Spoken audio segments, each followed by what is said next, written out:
जय श्री राधे कृष्णा। प्रिय भक्तों, आप सभी को मोक्षदा एकादशी की हार्दिक शुभकामनाएं। मार्गशीर्ष अर्थात अगहन मास के शुक्ल पक्ष की एकादशी को मोक्षदा एकादशी कहते हैं।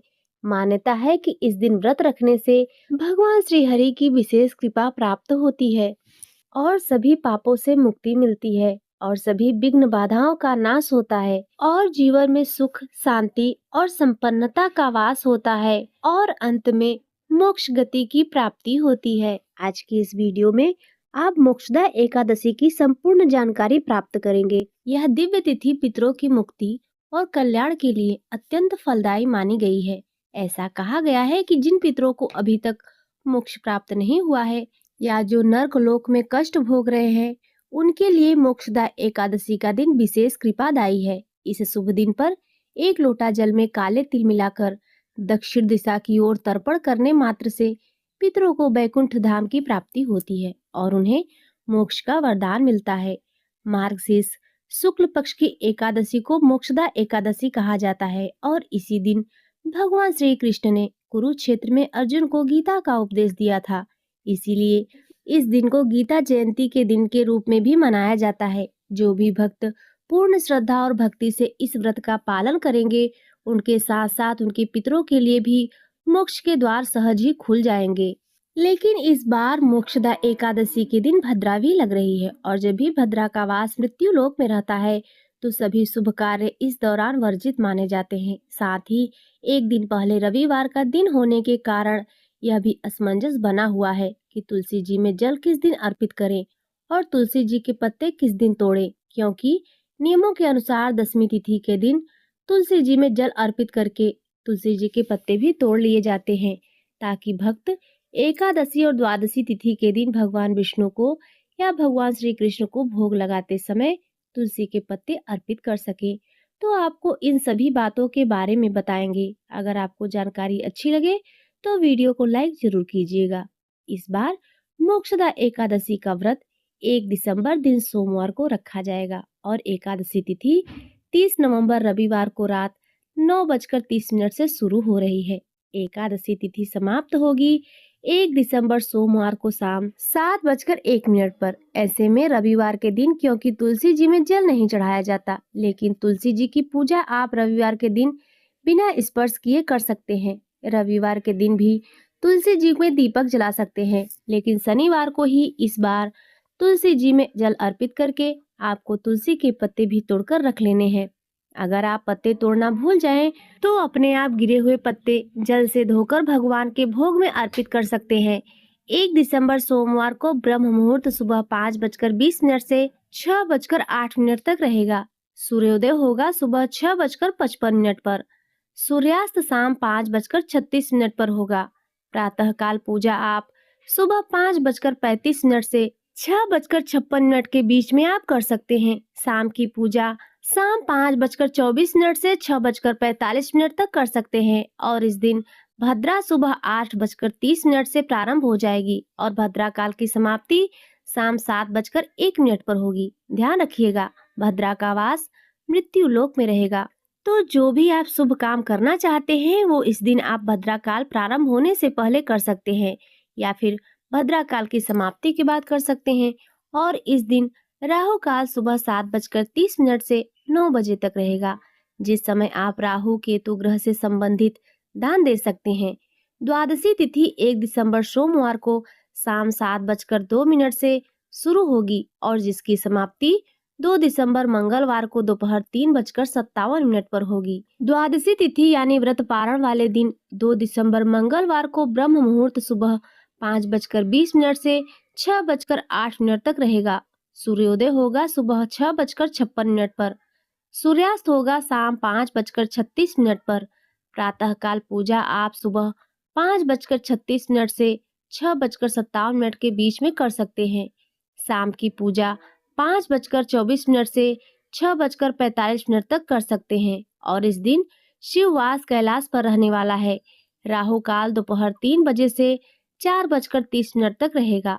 हरिवासर का समय जो कि द्वादशी तिथि लगते ही प्रारंभ हो जाता है, इस बार 1 दिसंबर सोमवार को रात 12 बजे तक समाप्त होगा और इस बार एकादशी व्रत का पारण शुभ मुहूर्त रहेगा 2 दिसंबर मंगलवार को सुबह 6:57 से 9:03 तक। एकादशी व्रत रखने वाले भक्तों को दसवीं तिथि के दिन सूर्यास्त से पहले पहले तक सात्विक भोजन करना चाहिए और एकादशी के दिन सुबह जल्दी उठकर स्नान करके भगवान विष्णु और भगवान कृष्ण की पूजा करके व्रत का संकल्प लेना चाहिए और ओम नमो भगवते वासुदेवाय हरे कृष्णा महामंत्र का यथासंभव जाप करना चाहिए, क्योंकि इस दिन गीता जयंती भी है। इसीलिए श्रीमद् भगवत गीता का पाठ जरूर करें और संभव हो तो भगवत गीता की पुस्तक भी दान में दें। एकादशी की रात को जागरण भजन कीर्तन करें और द्वादशी तिथि के दिन सूर्योदय के बाद व्रत का पारण करें।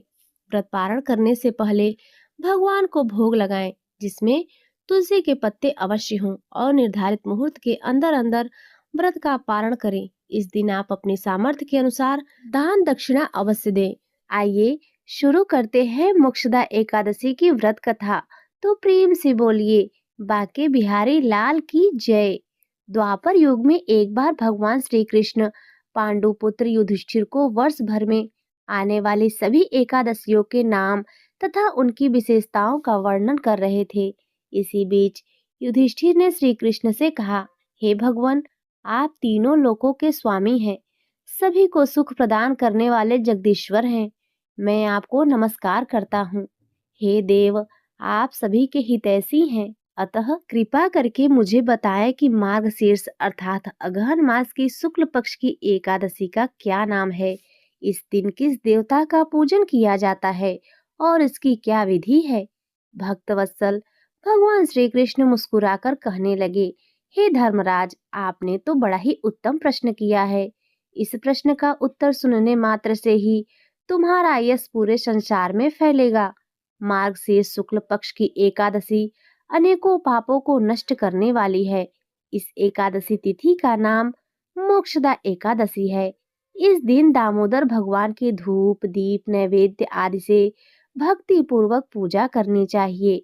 पुराणों के अनुसार गोकुल नाम के नगर में बैखानस नामक राजा राज्य करता था। उसके राज्य में चारों वेदों के ज्ञाता अति विद्वान ब्राह्मण रहते थे। वह राजा बड़ा ही धर्मनिष्ठ था तथा सदाचारी था। वह अपनी प्रजा का पुत्र की तरह पालन करता था। एक बार रात्रि में राजा ने एक स्वप्न देखा कि उसके पिता नरक में हैं। उसे बड़ा ही आश्चर्य हुआ। प्रातःकाल वह विद्वान ब्राह्मणों के पास गया और अपना स्वप्न सुनाया। उसने कहा, हे विद्वान ब्राह्मणों, मैंने अपने पिता को नरक में कष्ट उठाते हुए देखा है। उन्होंने मुझे कहा है कि पुत्र, मैं नरक में हूँ, यहाँ से मुझे मुक्त कराओ। जब से मैंने अपने पिता के यह वचन सुने हैं, तब से मैं बहुत बेचैन हूँ। मेरा मन किसी भी काम में नहीं लग रहा है। मुझे राज्य धन पुत्र स्त्री हाथी घोड़े आदि किसी में भी कोई सुख नहीं मिल रहा है। आप ही बताएं, मैं क्या करूं? हे ब्राह्मण देवताओं, इस दुख के कारण मेरा सारा शरीर जल रहा है। आप कृपा करके कोई ऐसा उपाय बताएं जिससे मेरे पिता को मुक्ति मिल जाए। उस पुत्र का जीवन व्यर्थ है जो अपने पिता का उद्धार न कर सके। एक उत्तम पुत्र वही है जो अपने माता पिता तथा पूर्वजों का उद्धार करता है। जैसे एक चंद्रमा सारे जगत को प्रकाशित कर देता है, परंतु हजारों तारे नहीं कर पाते। तब ब्राह्मणों ने कहा, हे राजन, यहाँ पास में ही भूत भविष्य तथा वर्तमान के ज्ञाता पर्वत ऋषि का आश्रम है। वह आपकी समस्या का हल अवश्य करेंगे। ऐसा सुनकर राजा बैखानस पर्वत मुनि के आश्रम पर गए। उस आश्रम में अनेक शांत चित्त योगी और मुनि तपस्या कर रहे थे। उसी जगह पर्वत मुनि भी बैठे थे। राजा ने पर्वत मुनि को साष्टांग दंडवत प्रणाम किया और पर्वत मुनि ने राजा से कुशल मंगल पूछा। राजा ने कहा कि महाराज, आपकी कृपा से मेरे राज्य में सब कुशल मंगल है, लेकिन अचानक ही मेरे मन में बेचैनी हो रही है। राजा की बात सुनकर पर्वत मुनि ने आंखें बंद कर ली और भूतकाल में विचारने लगे।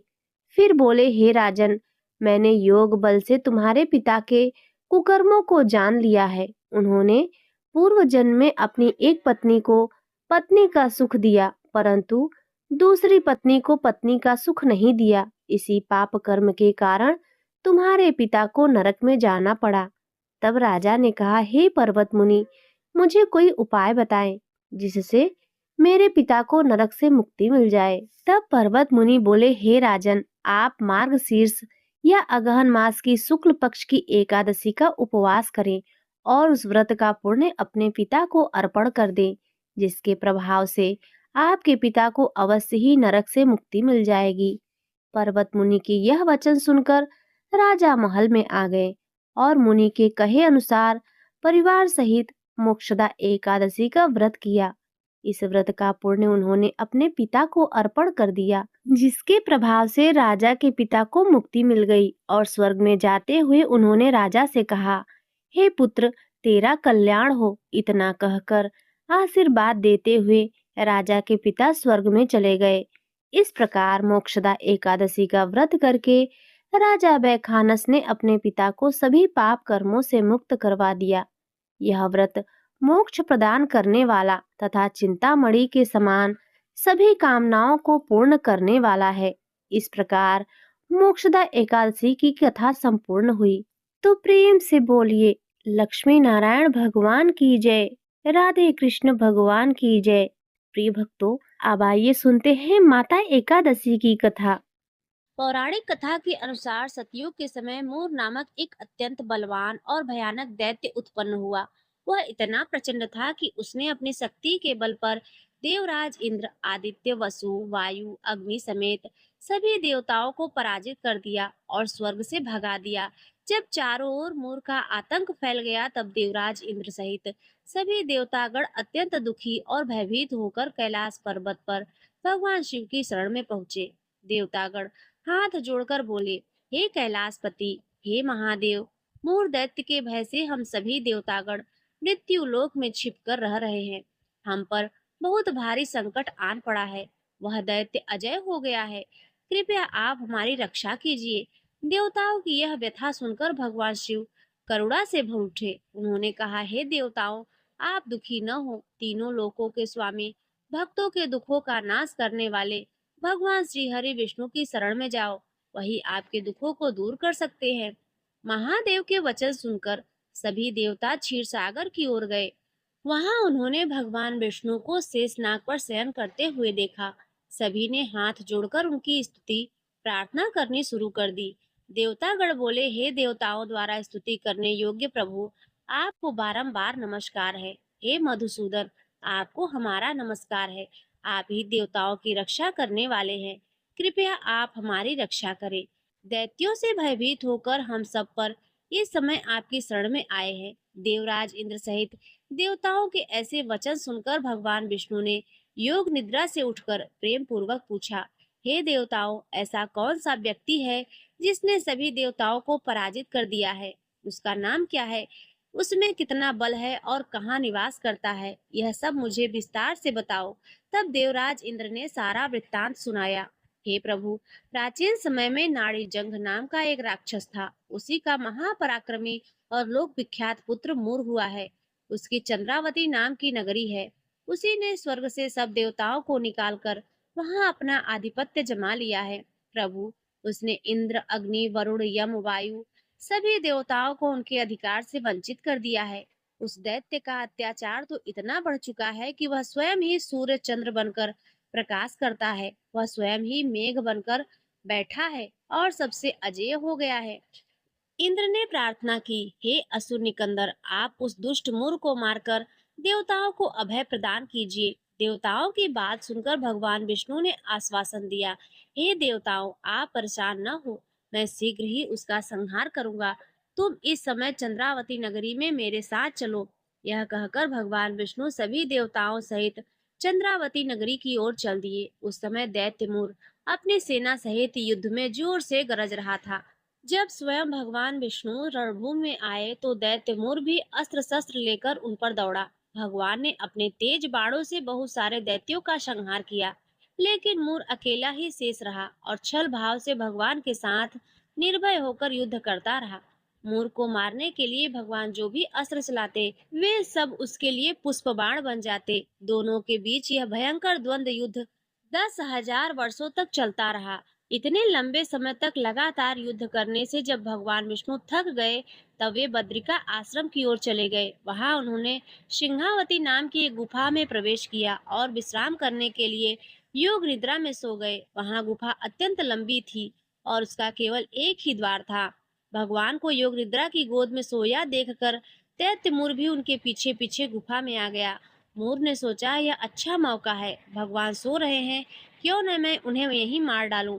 मोर जैसे ही भगवान को मारने के लिए तैयार हुआ, तभी एक चमत्कार हुआ। भगवान विष्णु के शरीर से अत्यंत उज्जवल कांति वाली दिव्य और तेजस्विनी देवी प्रकट हुई। देवी ने जब अपने सामने मोर नामक दैत्य को युद्ध करने के लिए तत्पर देखा, तो उन्होंने उसे युद्ध के लिए ललकारा। देवी और दैत्य मोर के बीच भयंकर युद्ध हुआ और देवी ने तत्काल मोर दैत्य को मौत के घाट उतार दिया। उधर भगवान विष्णु योग निद्रा की गोद से जागे तो उन्होंने मुर को मरा हुआ देखा। वे सारी बातें जान गए कि यह सब उनकी शक्ति का प्रभाव है।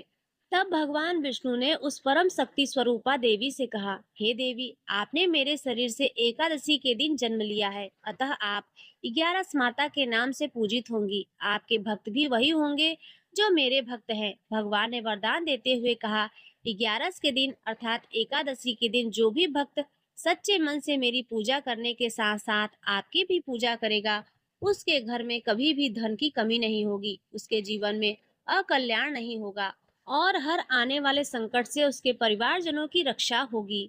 ऐसा कहकर भगवान विष्णु अंतर ध्यान हो गए। तो प्रेम से बोलिए, भगवान विष्णु की जय, 11 माता की जय, एकादशी माता की जय। प्रिय भक्तों, अब आइए एकादशी की एक और कथा सुनते हैं। इस कथा को सुने बिना एकादशी का व्रत पूर्ण नहीं माना जाता। एक बार एक बूढ़ी माँ ने एकादशी का व्रत रखा, बड़ा ही भाव भक्ति से पूजा अर्चना की। उन्हें वृद्धावस्था में क्या बाधा थी, वह तो अपने पुत्र पौत्रों की सुख सुविधा के लिए व्रत किया करती थी। वे दिन भर तो जरा कठोर मन से करके प्यास को रोके रही और दिन में ब्राह्मणों को मिट्टी के पात्र में भरकर पानी और ऋतु फल दान किए। दोने भर भर के चीनी और दही वितरण किया। उन्हें गर्मी के कारण बहुत बेचैनी हो रही थी, इसी कारण वे बहुत देर तक पानी में पड़ी रहीं, मुंह धोती रहीं। तब कहीं थोड़ा बहुत धैर्य बंध पाया। धूप तो तेज पड़ ही रही थी, इस कारण बार बार मुंह सूख रहा था। बहुत बेचैनी हो रही थी, एक तो बुढ़ापा और दूसरा यह भयंकर गर्मी। वृद्धावस्था की स्थिति तो कुछ दूसरे ही प्रकार की होती है।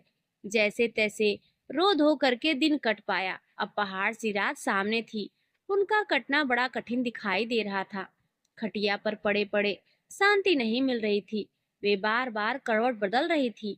अनेक बार वे बाहर जाती और भीतर आती, उन्हें घर के अंदर शांति नहीं थी। वे खटिया पर पड़ी पड़ी एकादशी माता का स्मरण करती रही।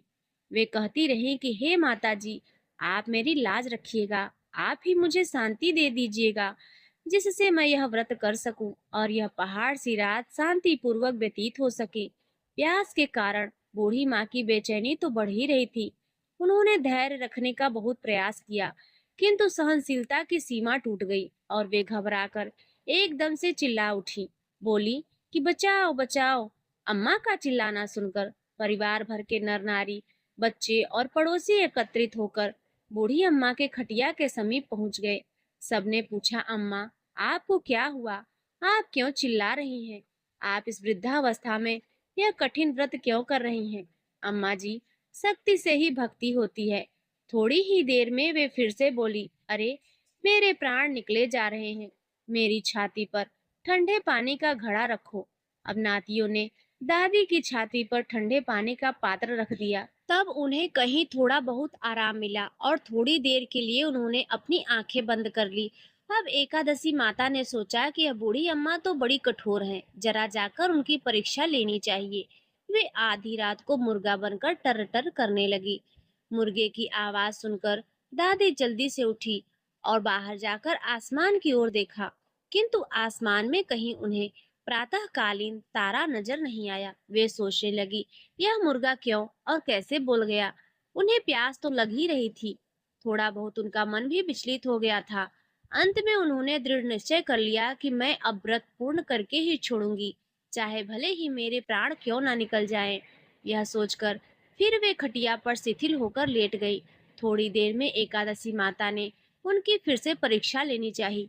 एक छोटी सी बालिका एक गिलास में शरबत लेकर उनके सिरहाने आकर खड़ी हो गई और जोर से बोली, दादी जी, सवेरा हो गया है, आप हाथ मुंह धोकर शरबत पी लीजिए। पहले तो शरबत का गिलास देखकर उनका मन मचल उठा, किंतु अचानक व्रत का स्मरण हो आया। उन्होंने सोचा, मैं किसी भी प्रकार से अभी शरबत नहीं पी सकती हूँ। वे शांति पूर्वक अपनी खटिया पर लेट गई। फिर थोड़ी ही देर में उन्हें ऐसा लगा जैसे किसी ने उन्हें पानी के कुएं में पलट दिया हो। वे बड़ी देर तक हाथ पैर चलाती रही, किंतु उन्होंने अपने मुंह में एक बूंद भी पानी जाने नहीं दिया। वे दृढ़ता पूर्वक अपने व्रत का पालन करती रही। थोड़ी ही देर में न जाने कहां से सामने आग जलने लगी, जिससे भारी गर्मी बढ़ने लगी। प्यास के कारण प्राण निकलने लगे, किंतु बूढ़ी अम्मा का कुछ भी नहीं बिगड़ पाया। वे जहां की तहां मुस्कुराते हुए बैठी रही। थोड़ी ही देर में बाहर प्रकाश दिखाई देने लगा। ऐसा लगा जैसे सवेरा हो गया हो। बूढ़ी अम्मा ने जब बाहर निकलकर देखा तो समझ गई अभी सवेरा होने में 3-4 घंटे की देरी है। यह जानकर वे शांति पूर्वक इधर उधर घूमने लगी। फिर एकादशी माता यह बात अच्छी तरह से समझ गई कि यह बूढ़ी अम्मा किसी भी प्रकार से अपने व्रत से टल नहीं सकती। वे उनके अत्यंत सत्य व्रत को अच्छी तरह से समझ गई। अब सवेरा होते ही बूढ़ी माता ने स्नान किया, भगवान का पूजा पाठ किया, एकादशी की कथा सुनी, ब्राह्मणों को दक्षिणा देकर भोजन कराया। तब कहीं उन्होंने व्रत का पारण करके जल ग्रहण किया। कन्याओं को भोजन कराने के बाद अम्मा ने स्वयं भोजन किया। उस श्रेष्ठ व्रत के प्रभाव से बूढ़ी अम्मा की आयु में वृद्धि हो गई। उनका घर परिवार हरा भरा हो गया। अब उनको कोई अभाव न रहा। वे हर तरह से सुख साधनों से संपन्न हो गई। नाती नातिन से उनका घर भर गया और वे उसी दिन से 12 महीने की एकादशी का व्रत करने लगी। एकादशी का व्रत करने के प्रताप से इस संसार में हर प्रकार के सुख भोग कर अंत में वह वैकुंठ धाम को चली गई। जैसे एकादशी माता ने बूढ़ी माता और उनके परिवार को हरा भरा किया, ऐसे ही एकादशी माता हम सभी की मनोकामनाओं को पूर्ण करें। बोलिए श्री लक्ष्मी नारायण भगवान की जय। प्रिय भक्तों, अब आइए सुनते हैं एकादशी की चालीसा। श्री एकादशी चालीसा। दोहा। एकादशी व्रत की महिमा अपार, श्री हरि कृपा से मिटे कष्ट, हो भव से पार। चौपाई। जय जय एकादशी महारानी, सर्व व्रतों में हो तुम ज्ञानी। श्री हरि तुमसे रिझे भारी, सकल जगत में महिमा न्यारी। पद्म पुराण गुण गाते तेरे, स्कंद पुराण महिमा उचरे। श्री हरि के मन को हो प्रिय, हर लेते सारे दुख संताप। जो भी श्रद्धा से व्रत धारे, अक्षय पूर्ण वही निहारे। गाय अन्न जो दान में देवे, अच्छे लोक वही सुख पावे। दसवीं तिथि से नियम निभाना, पाप पुण्य का ध्यान लगाना। भूले से अन्न न ग्रहण करे, शुद्ध भाव से व्रत को धरे। फल फूल पर निर्जर रहकर करे पूजन श्री हरि चरणों पर। सुख संपत्ति पावे यह प्राणी, अष्ट सिद्धि नौ निधि कल्याणी। द्वादशी को करे पारण शुभ, पाप ताप सब हो जाए लुप्त। जो कोई इसको पढ़ता गाता, सकल मनोरथ पावे सुख पाता। सदा सहाय दिन दुखन पर, ममता करे निज भक्तन पर। विष्णु वल्लभा जगत तारिणी, जग कल्याणी भव भय हारिणी। मास मास में आती हो तुम, सबको मुक्ति दिलाती हो तुम। कथा सुने जो भक्त ध्यान से, मन वांछित फल पाए मान से। नारद बोले हरि से वचन, आपका है यह परम भजन। एकादशी महाव्रत अति शुभ, कष्ट मिटाती हरती अशुभ।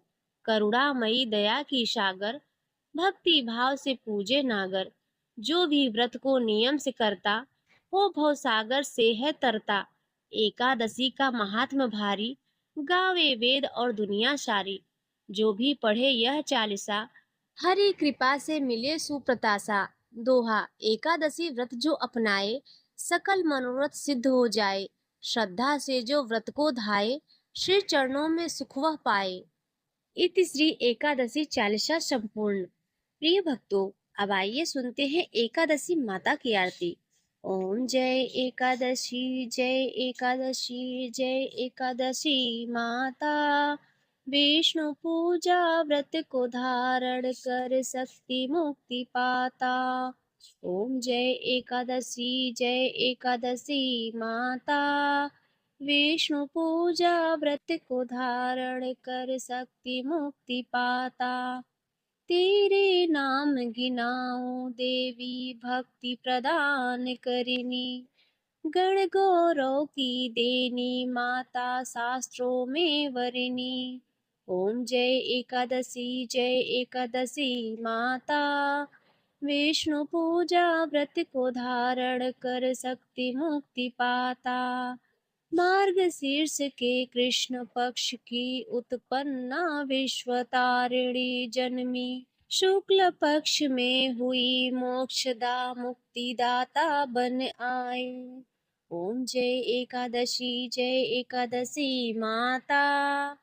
विष्णु पूजा व्रत को धारण कर सकति मुक्ति पाता। पौष के कृष्ण पक्ष की सफला नामक है। शुक्ल पक्ष में होए पुत्र दा आनंद अधिक रहे। ओम जय एकादशी माता। विष्णु पूजा व्रत को धारण कर सकति मुक्ति पाता। नाम षट तिला माघ मास में कृष्ण पक्ष आवे। शुक्ल पक्ष में जया कहावे विजय सदा पावे। ओम जय एकादशी माता। विष्णु पूजा व्रत को धारण कर सकति मुक्ति पाता। विजया फाल्गुन कृष्ण पक्ष में शुक्ला आम्ल की। पाप मोचिनी कृष्ण पक्ष में चैत्र महाबल की। ओम जय एकादशी माता। विष्णु पूजा व्रत को धारण कर सकति मुक्ति पाता। चैत्र शुक्ल में नाम कामदा धन देने वाली। नाम वरुथिनी कृष्ण पक्ष में वैशाख माह वाली। ओम जय एकादशी माता। विष्णु पूजा व्रत को धारण कर सकति मुक्ति पाता। शुक्ल पक्ष में होय मोहिनी अपराजेष्ट कृष्ण पक्षी। नाम निर्जला सब सुख करने शुक्ल पक्ष रखी। ओम जय एकादशी माता। विष्णु पूजा व्रत को धारण कर सकति मुक्ति पाता। योगिनी नाम आषाढ़ में जानो कृष्ण पक्ष करनी। देवशयनी नाम कहा यो शुक्ल पक्ष धरनी। ओम जय एकादशी माता। विष्णु पूजा व्रत को धारण कर सकति मुक्ति पाता। कामिका श्रावण मास में आवे कृष्ण पक्ष कहिए। श्रावण शुक्ला होय पवित्रा आनंद से रहिए। ओम जय एकादशी माता। विष्णु पूजा व्रत को धारण कर सकति मुक्ति पाता। अजा भाद्रपद कृष्ण पक्ष की परवर्तिनी शुक्ला। इंद्र आश्विन कृष्ण पक्ष में व्रत से भव सागर निकला। ओम जय एकादशी माता। विष्णु पूजा व्रत को धारण कर सकति मुक्ति पाता। पापा कुंसा है शुक्ल पक्ष में आप हननहारी। रमा मास कार्तिक में आवे सुखदायक भारी। ओम जय एकादशी माता। विष्णु पूजा व्रत को धारण कर शक्ति मुक्ति पाता। देवोत्थाने शुक्ल पक्ष की दुख नाशक मैया। पावन मास में करो विनती पार करो नैया। ओम जय एकादशी माता। विष्णु पूजा व्रत को धारण कर सकति मुक्ति पाता। परमा कृष्ण पक्ष में होती जन मंगल करिनी। शुक्ल मास में होय पद्मिनी दुख दारिद्र हरिणी। ओम जय एकादशी माता। विष्णु पूजा व्रत को धारण कर सकति मुक्ति पाता। जो कोई आरती एकादशी की भक्ति सहित गावे, जन गुर दीता स्वर्ग का वासा निश्चय वह पावे। ओम जय एकादशी माता, विष्णु पूजा व्रत को धारण कर शक्ति मुक्ति पाता। ओम जय एकादशी माता, विष्णु पूजा व्रत को धारण कर शक्ति मुक्ति पाता। तो प्रेम से बोलिए, माँ एकादशी की जय, लक्ष्मी नारायण भगवान की जय। प्रिय भक्तों, यदि आपको आज की एकादशी की कथा, चालीसा, आरती यदि पसंद आई हो तो वीडियो को लाइक जरूर करें। चैनल पर यदि पहली बार आए हो तो सब्सक्राइब भी कर लें और कमेंट में जय श्री हरि विष्णु अवश्य लिखें।